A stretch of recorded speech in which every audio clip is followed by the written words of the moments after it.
My name's Marisa Birkmeier, and I'm on faculty here at GW in the physical therapy program. I'm also a physical therapist, and I still practice at Children's National here in DC. And so I teach in the program, and I'm also the director of clinical education.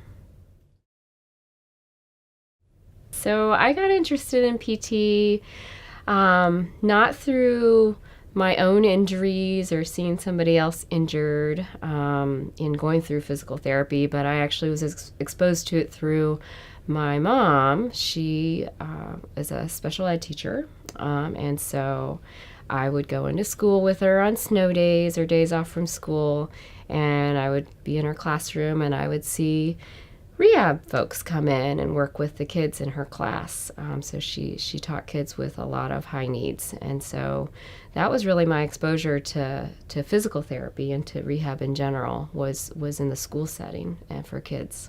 And so that took me to having that interest going into college. And I went through, and I actually went straight through in a program that took me through my master's. And then after that, I landed in DC and have been at Children's pretty much all of my career, and then transitioned here to GW because I also love to teach, and so I'm hopeful of helping others reach their goals and dreams in therapy as well.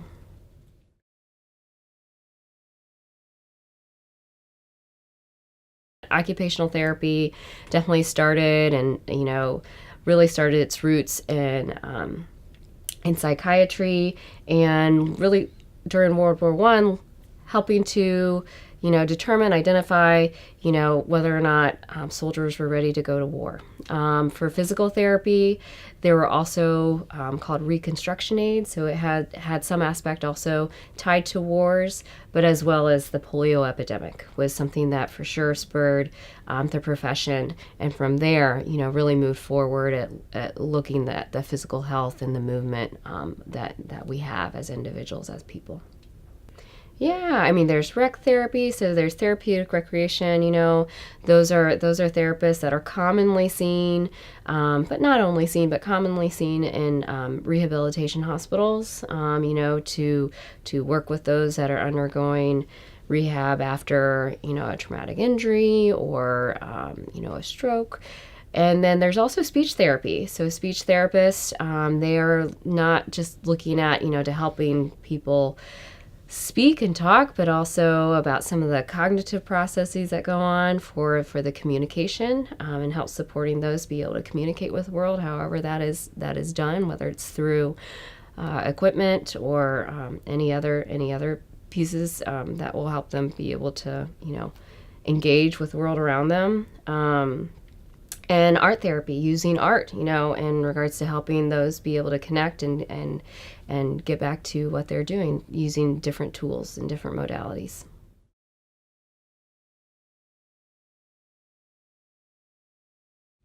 As far as, rehab and where it's going in the future, with consideration to advances in technology and what it's been in the past, I for sure see a huge growth and use of and really trying to harness the technology that's out there. There's a lot of things when thinking about communication strategies that you can use already is being used, all of the voice activated systems, or even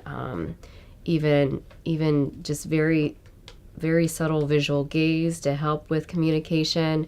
But thinking about from a bigger, more movement kind of rehabilitation, there's huge advances in robotics and utilization of that to further assist folks to be able to get back to whether it's walking or whether it's running a marathon or whether it's just getting back to their job and being able to return to work, to return to what they love doing.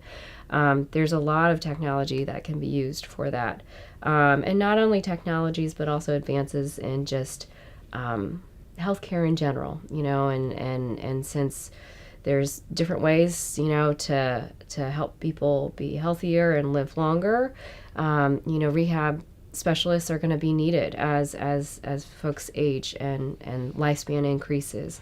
There's going to be different tools that'll help those enjoy life all the way up until the end. The other piece of technology too that's really exciting that's coming up is virtual reality. So using that as a rehab professional, you don't have to necessarily go outside or go to, another part of the country. You can use virtual reality to help support your patients, help support folks be able to, practice their skills that they're learning in your clinic, in your outpatient clinic, that it can then simulate their work environment or simulate their home environment without having to go there. And you're able to kind of bring that all together through use of technology like virtual reality.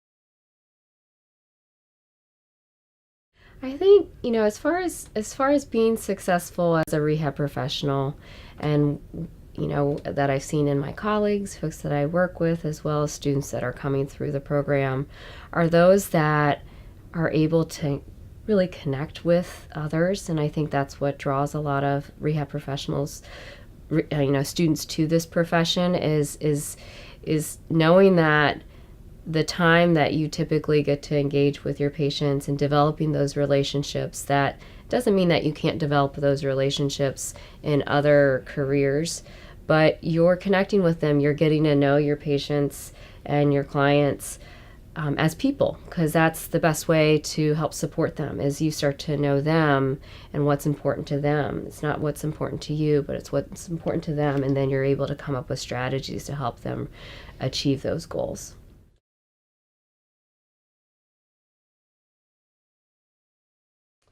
Oh, my favorite part of being a physical therapist is really seeing, even if it's a small gain, but helping and hoping that I'm, helping to contribute to those families, those kids, those adults to be able to achieve what they want to achieve, whether it's just to, be able to get in and out of a chair. That doesn't sound meaningful to those that do it just automatically, but when you see a family member witness for the first time their child, their husband, to be able to get out of a chair for the first time when they thought they never were going to be able to. So being able to kind of help and see that and be a part of it, and I think it is very fulfilling to be able to know that you can help support those to be able to achieve, whether it's a small dream or a large dream, like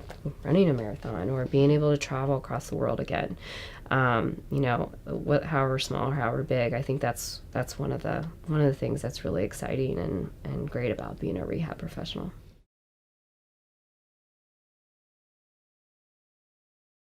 In the rehab field, it's also not just about an individual profession. So I'm a physical therapist, but I work so closely with occupational therapists, speech therapists,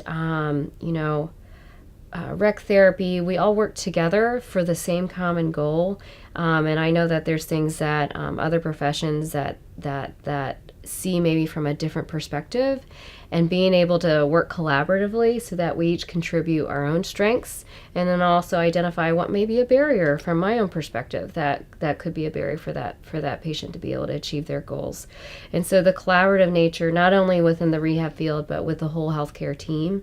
And that is another thing as far as where healthcare is going. It's not just about individual professions giving recommendations here and there, but it's about working together, whether it's the rehab team, the medical team. It all becomes one, that we all have to kind of work together. And that's an exciting part of healthcare now.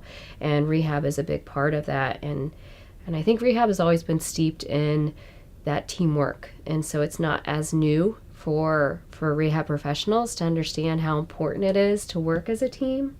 So I think we are becoming leaders in that, in interprofessional healthcare, and helping to kind of lead the way.